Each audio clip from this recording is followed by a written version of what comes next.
Olá, meus amigos, olá, minhas amigas. Vamos agora, dando sequência, não é, ao estudo do procedimento comum, dentro do processo de conhecimento. Nós já falamos praticamente ali da fase postulatória como um todo, e ali a fase postulatória que abrange a apresentação da petição inicial, a apresentação da contestação pelo réu e depois das providências preliminares, dependendo da situação, havendo a necessidade de ouvir novamente o autor em réplica, aí a gente ainda está na chamada fase postulatória, né? Após a fase postulatória, a gente passa, o juiz adota ou não aquelas providências preliminares e não sendo caso de adoção das providências preliminares, ou sendo o caso e essas providências já sendo cumpridas, já tendo sido cumpridas, o que acontece agora? O Código diz que o juiz passará ao julgamento conforme o estado do processo. Então, na verdade, o que a gente tem que entender aqui é o seguinte: essas fases que a doutrina classifica o procedimento, elas nem sempre elas são ali exatamente, dá para a gente fatiar o procedimento e enquadrar nesses blocos. Então, eu particularmente gosto de chamar essa fase, tem alguns doutrinadores que utilizam fase do julgamento conforme o estado do processo ou de saneamento, como se fosse uma coisa única, mas dependendo do ato anterior, né, ou o juiz julga ou o juiz faz o saneamento do processo, tá? Eu gosto de fragmentar. Existe a fase do julgamento conforme o estado do processo, o juiz verifica se julga, não julgando, ele vai para outra fase, que é a fase de saneamento, tranquilo? Então vamos lá, vamos pegar aqui o nosso material. Então a gente vai falar aqui, olha, do julgamento conforme o estado do processo. Então o código, ele trabalha com a ideia, né? Ele diz que fim do prazo, ele fala, fim do prazo é para adoção das providências preliminares. Ele diz que cumpridas as providências preliminares ou não sendo o caso de nenhuma delas, o juiz passará ao julgamento conforme o estado do processo. E aí, primeira hipótese de julgamento conforme o estado do processo. Quando a gente falou de providências preliminares, vocês devem se lembrar que eu sugeri que vocês fizessem um exercício, né? Que vocês imaginassem que são juízes e que chegaram ali hoje no gabinete para trabalhar e tinha uma pilha de processo, você pegou o primeiro, abriu a última página e aí foi adotando as providências preliminares, né? Depois disso, vamos imaginar de novo. Você é juiz, chegou lá, pegou a primeira, na pilha de processo, pegou lá o primeiro volume, abriu na última página e verificou que o autor apresentou a réplica dentro do prazo. Você mandou ouvir o autor em réplica, né, deu o prazo lá para ele se manifestar, e ele se manifestou. Então, certifique do fé, né, que a réplica de folhas tais a tais é tempestiva. Beleza, qual o próximo passo? O que você vai fazer agora? Bom, você vai ter que verificar, já tem contestação nos autos, né? Se já tem contestação nos autos, vocês se lembram lá da defesa processual por meio de preliminares de contestação, né? E vocês sabem que aquelas preliminares, existem preliminares que são o que a gente chama de preliminares peremptórias. Lembram disso? Preliminares peremptórias são aquelas que, quando são acolhidas pelo juiz, levam à extinção do processo sem resolução de mérito. E existem as preliminares dilatórias, que levam apenas a uma dilação do tempo de duração do processo, tá? Então, olha só, primeira situação que acontece aí. O código fala que o juiz verificando que ocorreu qualquer das hipóteses, ou qualquer hipótese do artigo 485, ele vai determinar a extinção sem resolução do mérito. Ele vai proferir sentença. Então, olha aqui para mim. Vamos pegar uma situação aí. Vem a petição inicial. O juiz, recebo, cite-se o réu. O réu contesta. Na contestação, o réu abre uma preliminar de coisa julgada. Aí o juiz, olha, bom, preliminar é matéria nova. Deixa eu prestigiar o contraditório e ampla defesa. Ao autor em réplica, para se pronunciar sobre a preliminar de coisa julgada. Isso foi providência preliminar. Foi para o autor apresentou uma réplica dizendo, não é coisa julgada, veja bem, a causa de pedir é um pouquinho diferente, tá. Bom, chegou de volta para mim, Cara, se eu acolher a preliminar de coisa julgada, eu vou extinguir esse processo em resolução de mérito. Eu tenho que decidir isso agora. Por que eu vou deixar para decidir depois? Para decidir lá na frente, não, peraí. Agora eu vou decidir se realmente era coisa julgada ou não. Se é alegação de coisa julgada, eu tenho que olhar agora. Então ele vai olhar. Não é coisa julgada, ele vai para a próxima fase. É coisa julgada, verifico, coisa julgada, anteexposto, julgo, extinto o processo sem resolução de mérito, com fulcro no artigo 485, inciso, salvo engano, não me lembro se é o 6 ou é o 3, tá? Mas enfim, em razão da alegação de coisa julgada. Tranquilo? Essa é uma opção. Vamos pegar aí outra preliminar que seja peremptória. O réu na contestação suscitou uma preliminar de ilegitimidade ativa. O autor não tem legitimidade para a causa, tá? Aí o juiz vai pegar, viu a réplica e tal, é verdade, esse autor é parte legítima. Julgo o autor carente de ação e extingo o processo com base no artigo 485 e o inciso relativo a isso, a carência de ação,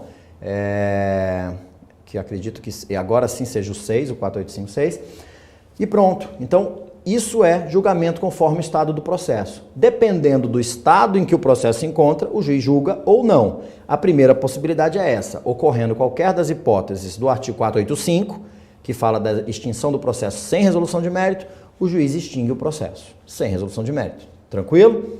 Vamos para frente. Qual seria a segunda hipótese do julgamento conforme o estado do processo? Segunda hipótese, o código diz assim: ocorrendo qualquer das hipóteses do artigo 487, incisos 2 e 3, tá?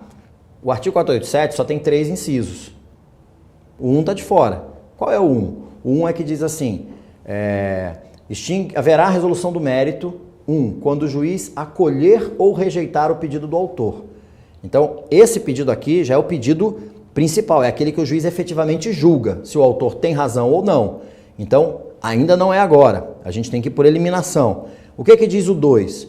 O 2 fala daquelas hipóteses em que há transação, em que existe acordo, então o juiz homologa aquele acordo. O 2 também fala daquela situação em que o autor renuncia ao direito. E o 2 também fala, são 3 hipóteses dentro do inciso 2, daquela hipótese em que o réu reconhece a procedência do pedido do autor. Essas 3 situações, elas estão no mesmo artigo, por quê? No mesmo inciso, por quê? Porque são situações em que o juiz vai apenas proferir uma sentença homologatória. Na verdade, a finalidade da jurisdição não é a solução da lide para restabelecer a paz social. A lide tem pretensão de um lado e resistência do outro. Se o autor renuncia ao seu direito, ele está renunciando à sua pretensão. Se ele renuncia à sua pretensão, acabou a lide. A lide, quando é submetida em juízo, a gente chama de litígio. Se a lide acaba no plano fático, ela tem que acabar no plano jurídico. Então o juiz simplesmente vai homologar aquela situação, vai homologar aquela renúncia, tá? E aí vai fazer coisa julgada material, porque a sentença é de mérito, a sentença definitiva, para evitar que amanhã um arrependimento faça com que a ação seja proposta novamente. Tranquilo? Se há acordo, se há transação, um lado abre mão de parte da pretensão, o outro lado abre mão de parte da resistência, acabou a lide no plano social, acabou a lide no plano jurídico, ou seja, acabou o litígio. O juiz só precisa homologar isso e colocar uma mão pesada de coisa julgada material, em razão de uma sentença definitiva.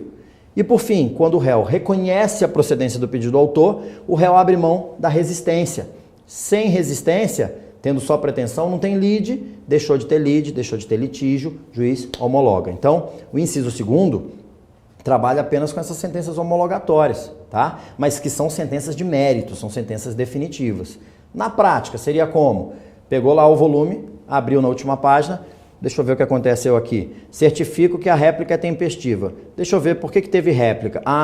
Porque na contestação o réu trouxe fatos novos, dizendo, trouxe um fato novo qualquer, uma alegação nova qualquer, o juiz mandou ouvir o autor em réplica. Quando chegou lá, o autor, me arrependi de ter entrado com essa ação. Quer saber? Eu vou renunciar ao meu direito. pronto, ele renuncia ao direito na réplica.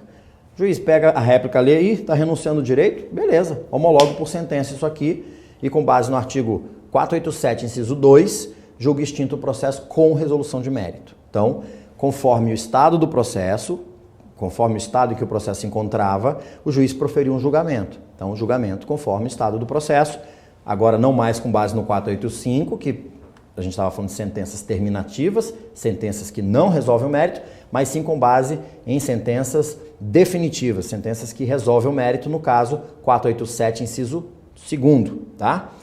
E por fim, o inciso terceiro que fala apenas quando o juiz pronunciar decadência ou prescrição.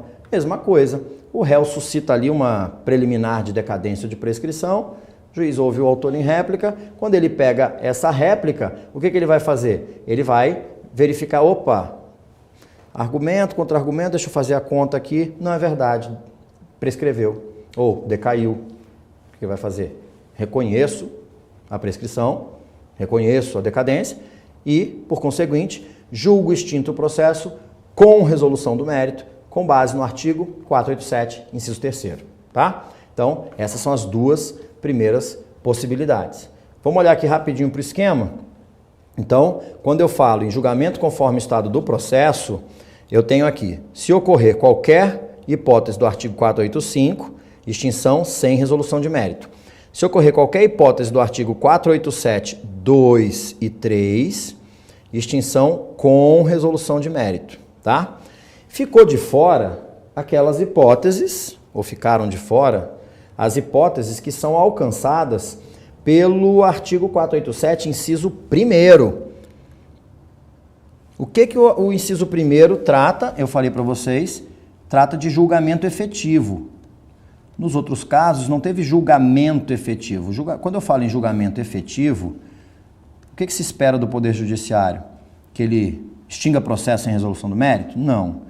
Espera que ele seja só um homologador? Na verdade, nem precisaria nessas hipóteses de acordo, etc. e tal. Isso poderia ter sido feito diretamente pelas partes, ou por meio de conciliação ou mediação.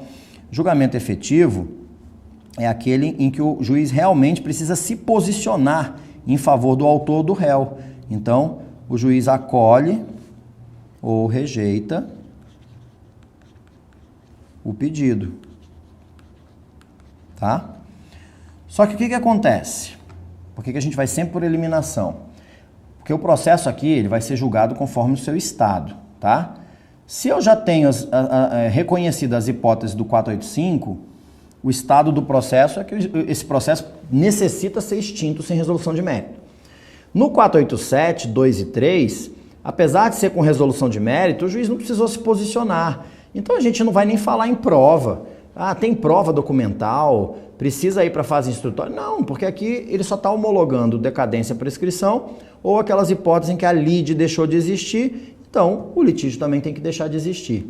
Mas as situações em que o juiz precisa efetivamente julgar, em que ele precisa acolher ou rejeitar o pedido, a gente vai ter duas situações diferentes. A gente vai ter uma situação em que o juiz não precisa mais produzir prova, tá? E a gente vai ter uma situação em que ele precisa produzir prova, ok? Então, no 487.1, para acolher ou rejeitar o pedido, ele tem duas situações.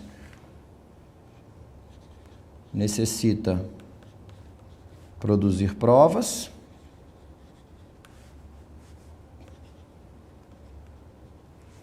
Não necessita produzir provas. E aí, a pergunta lógica é qual? Se ele não necessita produzir provas, ele não já pode julgar? Claro, porque para que serve prova? Prova serve para desfazer controvérsia, não é? Apesar de ter controvérsia fática, em alguns casos, às vezes essa controvérsia fática se desfaz com a apresentação de prova documental. E o momento de produção da prova documental é qual? O momento de produção da prova documental é a petição inicial e a contestação, não é isso? Então, a prova documental já está lá nos autos. E mesmo quando outras hipóteses, por exemplo, a gente pode fazer uma produção antecipada de provas antes mesmo do ajuizamento da ação, guarda lá a documentação, quando entra com a ação, já traz ali a ata da audiência com o termo de depoimento de testemunhas, você junta aquilo tudo ali, a prova testemunhal foi produzida num procedimento antecipado de provas e pronto, o juiz não precisa mais prova, porque o que ele precisava da prova era para desfazer controvérsia. Como ele já tem prova nos autos, ele não precisa mais, tá? Então, ele já está pronto para julgar.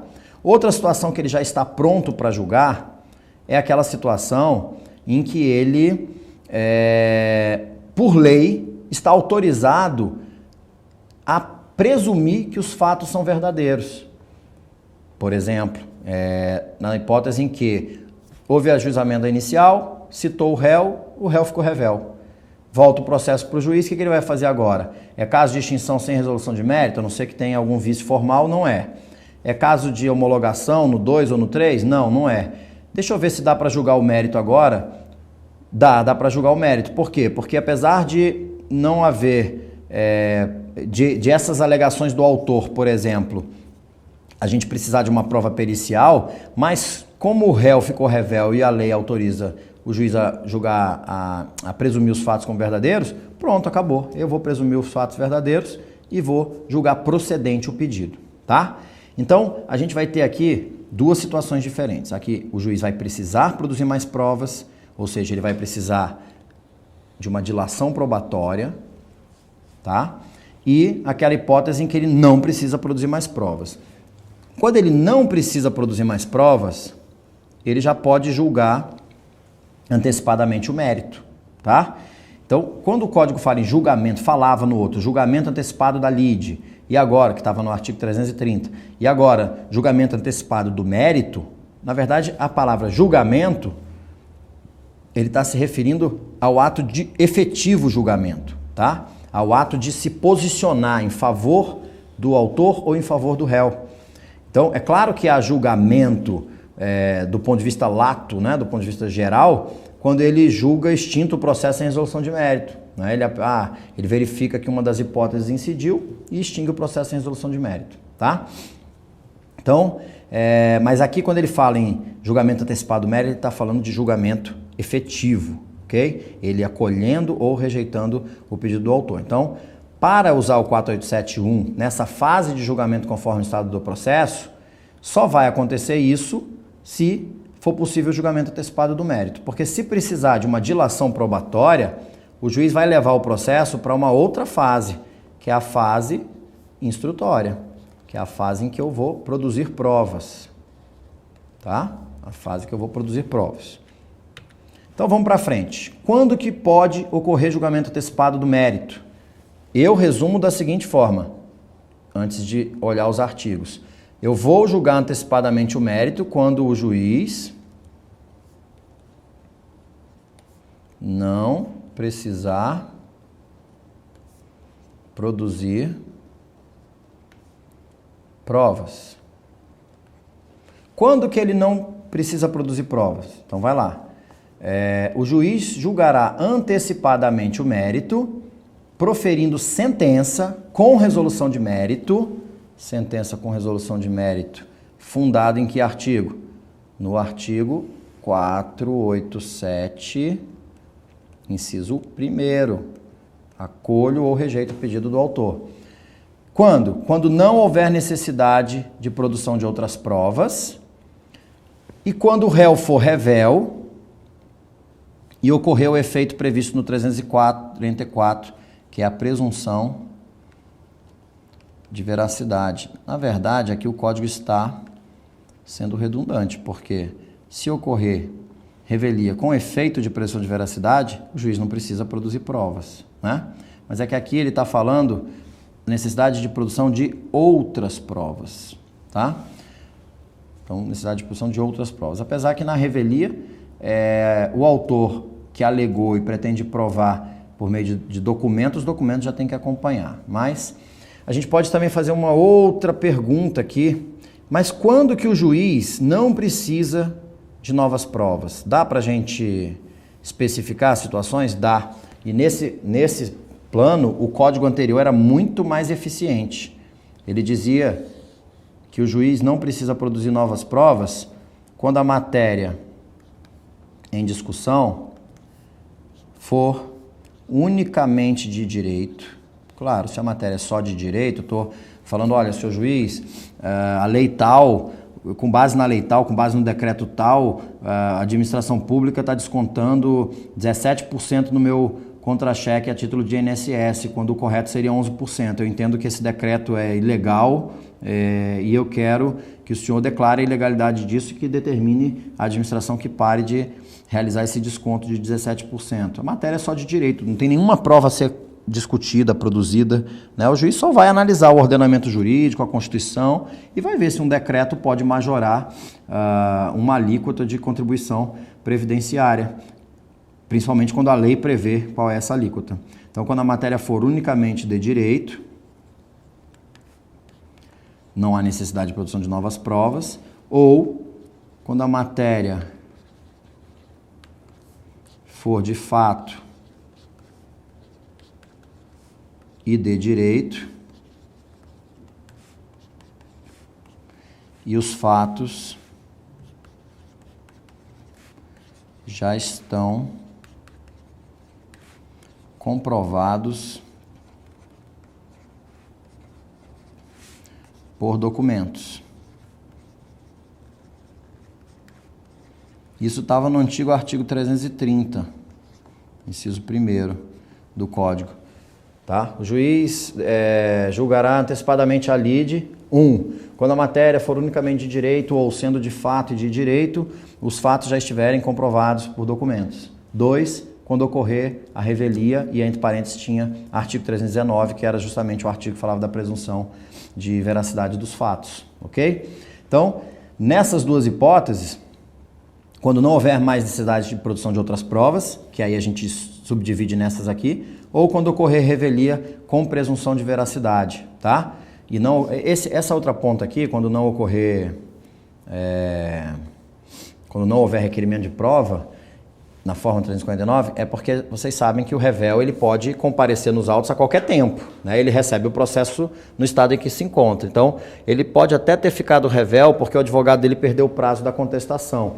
Mas se for uma daquelas hipóteses em que não tem presunção de veracidade, que está no artigo 345, o juiz vai determinar ao autor que especifique as provas que ele deseja produzir. Não foi isso que a gente aprendeu lá nas providências preliminares?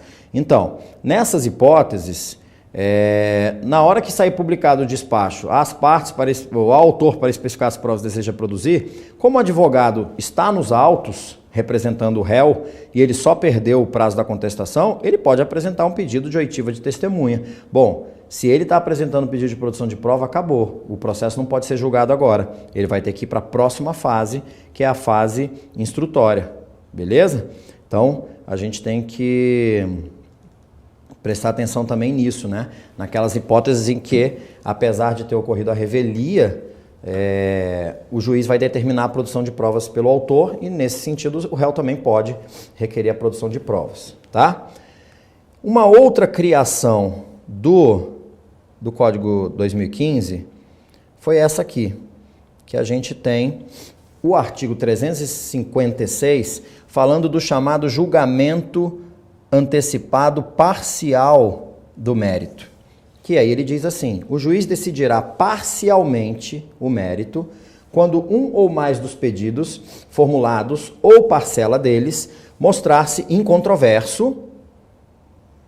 E lembra que eu comentei com vocês, lá na aula de tutela provisória, comentei com vocês que o antigo, que no CPC 73, o artigo 273, parágrafo 6º, trazia uma disposição mais ou menos assim: o juiz também poderá conceder a tutela antecipada quando um ou mais dos pedidos ou parcela deles restarem controverso. Então, isso na verdade, o professor Nelson Luiz Pinto, meu amigo, foi meu sócio, professor da PUC de São Paulo, professor da UERJ, grande doutrinador, grande processualista, ele já defendia essa tese lá no Código 273, no Código 73. Ele já dizia, peraí, isso aqui não deveria estar no artigo de antecipação dos efeitos da tutela, isso aqui é um julgamento antecipado parcial do mérito. Já falava disso aqui. tá? Desde que foi introduzido esse parágrafo 6º. E o legislador acabou pensando, agindo da mesma forma, né? E aí a outra situação é quando estiver em condições de imediato julgamento nos termos do 355, ou seja, um ou mais dos pedidos não demanda a produção de novas provas, ou houve a revelia, aí nesse caso o juiz já decide parcialmente esse mérito, tranquilo? Nesse caso aqui, essa decisão, apesar de tá decidindo o mérito, a gente vai ter, isso é o artigo 356, né? A gente vai ter um parágrafozinho no 356 que diz assim, ó, deixa eu pegar aqui no código, ele fala que a decisão proferida, vamos pegar aqui os parágrafos, né? Que ele fala assim, a decisão que julgar parcialmente o mérito poderá reconhecer a existência de obrigação líquida ou ilíquida. Claro, se for ilíquida, é óbvio que eu tenho que liquidar antes de executar. Então, o parágrafo 2º fala que a parte poderá liquidar ou executar. Então, se for ilíquida, eu preciso liquidar. Se for líquida, eu já executo. Desde logo, a obrigação reconhecida na decisão que julgar parcialmente o mérito, independentemente de caução, ainda que haja recurso contra essa parte, né, interposto, tá? Essa parcela de pedidos. Nessa hipótese, se houver trânsito em julgado da decisão, a execução será definitiva, óbvio. Aí o parágrafo 4º fala que a liquidação e o cumprimento da decisão que julgar parcialmente o mérito poderão ser processados em autos suplementares, a requerimento da parte ou a critério do juiz, para não bagunçar, já que o processo vai continuar ainda com a pendência da apreciação dos outros pedidos, né? E o que eu ia comentar, desde o início aqui, que está no parágrafo 5º, que é o mais interessante, a decisão proferida com base nesse artigo é impugnável por agravo de instrumento, tá? Então, isso é muito importante, por quê? Porque a gente tem, vamos botar aqui,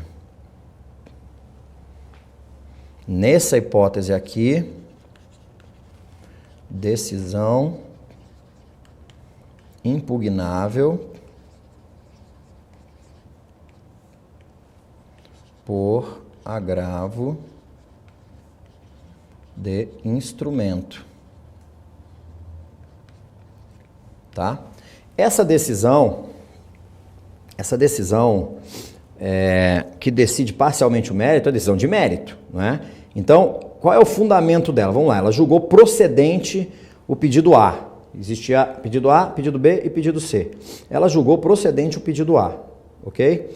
Aí, se a gente for analisar a parte dispositiva dessa decisão, essa decisão vai dizer assim, ante exposto, julgo procedente o pedido A, acolho o pedido do autor com base no artigo 485, inciso primeiro, ele está acolhendo o pedido do autor, não está? Acolhendo parcialmente, beleza? Aí,